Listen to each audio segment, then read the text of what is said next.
మీరు నిజంగా మటుకు నా మద్దతుదారులు అయితే నన్ను ప్రశ్నించకండి, నా ఎంట నిలబడి నాతో పాటు నడవండి, మా జన సైనికుల్లాగా, మా వీర మహిళల్లాగా.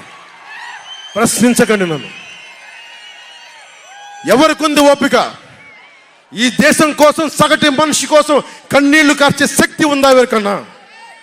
ఎక్కడో విదేశాల్లో కూర్చొని, టీవీల్లో కూర్చొని నన్ను ప్రశ్నించడం కాదు, నాతో నిలబడటం నేర్చుకోండి అందరూ, నన్ను ప్రశ్నించే వాళ్ళంతా. మీరు వెనక నా మద్దతుదారులు అయితే నా వెంట నడవండి, నిలబడండి. నాతో నడిచేవాడే నా వాళ్ళు.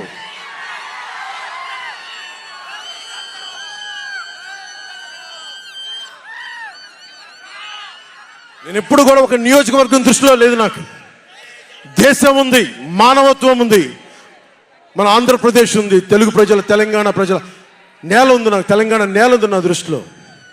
ఒక నియోజకవర్గం గురించి నేను ఎప్పుడు ఆలోచించలా.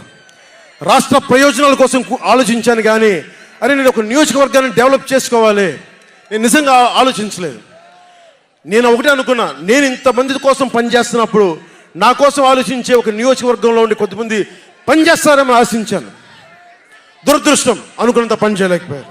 సంతోషం. ఒక నియోజకవర్గం వ్యక్తిని కాదు నేను. ఓడినప్పుడు మీతోనే ఉంటాను, గెలిచినప్పుడు మీతోనే ఉంటాను. నేను ఎక్కడి నుంచి పోటీ చేసినా సరే.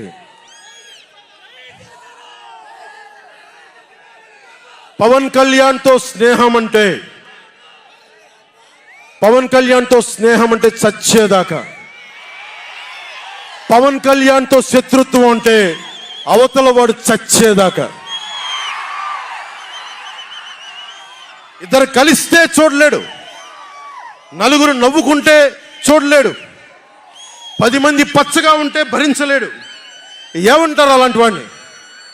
చెల్లిని గోడకు పెట్టి కొట్టేవాడిని ఏమంటారు? తల్లిని చెల్లిని దూరం పెట్టేవాడిని ఏమంటారు? ప్రజల్ని కష్టాలు పెట్టేవాడిని ఏమంటారు? ఓ దాష్టికుడు, ఒక సైకో అంటాం. Jagan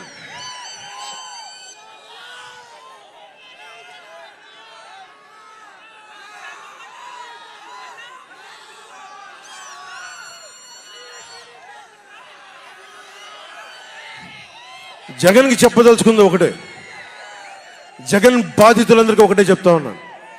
1 man's courage makes a majority అంట. 1 man's courage. జగన్కి సంబంధించినంత వరకు పవన్ కళ్యాణ్ అంటే 3 పెళ్ళిళ్ళు 2 విడాకులు. అతని దృష్టిలో 4 పెళ్ళిళ్ళు అంటాడు. మరి ఆ 4వ పెళ్ళం ఎవరో తెలియదు, జగన్ ఏమో నాకు తెలియదు. మరి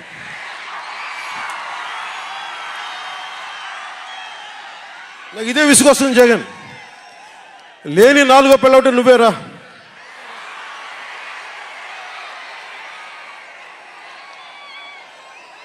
నేను ఎప్పుడైనా సరే భారతి గారికి కూడా చెప్తున్నాను, మేడం భారతి గారు, మీరు ఊహించుకోండి, మేము ఎప్పుడన్నా సరే మిమ్మల్ని చాలా గౌరవంగా భారతి గారు, మేడం భారతి గారు అంటాం.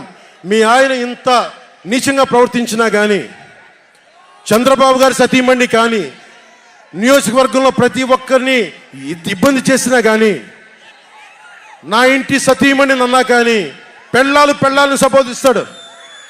ఆ మాట మిమ్మల్ని అంటే ఎలా ఉంటుంది భారతి గారు? ఆలోచించండి ఒకసారి. నాకు తెలుగు వచ్చు, నేను పెద్ద ఇంగ్లీష్ మీడియం చదువుకున్న వ్యక్తిని కాదు, నాకు చాలా భాష వచ్చు, కానీ సంస్కారంగా ఉండదని మాట్లాడినంతే. జగన్, నీకు సంబంధించినంత వరకు నేను 3 పెళ్ళిళ్ళు 2 విడాకులు. రవణ నాకు వచ్చి చెప్పినాడు, నేను ఇక్కడికి వచ్చినప్పుడు, అమ్మ అందరికీ చెప్పండి, మనకు ఆపోజిట్ గా ఉండే వాళ్ళు చెప్తున్నాడు, జగన్తో పులివెందులకు ఎక్కువ రావడం లేదని అని అన్నారు. నేను ఆయన చెప్తే నేను మనసులో అనుకున్నా, పులివెందులకు కాదు, జగన్ సార్ ఇంటికి కూడా ఎక్కువ రావడంలా. ఎందుకు? ప్రజల మధ్యలో ఉన్నారు కాబట్టి. పులివెందులకే కాదు, మా ఇంటికి కూడా రావడంలో ఎక్కువ జగన్. ఎందుకంటే ప్రజల మధ్యలోనే ఉన్నాడు. 14 నెలలు పాదయాత్ర చేస్తున్నాడు. 14 నెలలు పాదయాత్ర చేస్తున్నారు జగనన్న, ఇంటికి రాకుండా.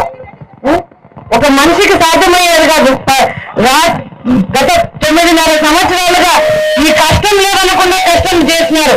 16 నెలలు జైల్లో పెట్టినారు. 14 నెలలు పాదయాత్ర చేసినారు. ఓదార్పు యాత్ర వారాలు నెలలు తరబడి చేసినారు జగనన్న.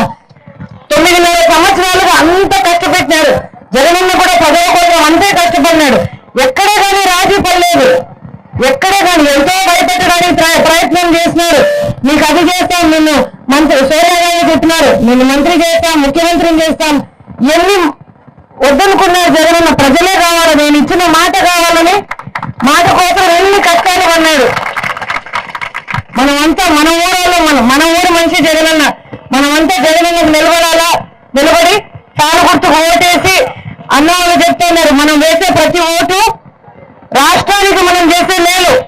మన ఎమ్మెల్యే కోసం కాదు మనం చేసేది, రాష్ట్రంలో రావాల్సిన మార్పుకు మనం వేసే ఓటు మంది. తాను గుర్తుకు ఓటేసి జగనన్నను అవినాశన్నను గెలిపించాలని మిమ్మల్ని అందరినీ ప్రార్థించి వేడుకుంటామమ్మా. నమస్తే అమ్మా. నమస్తే అమ్మా.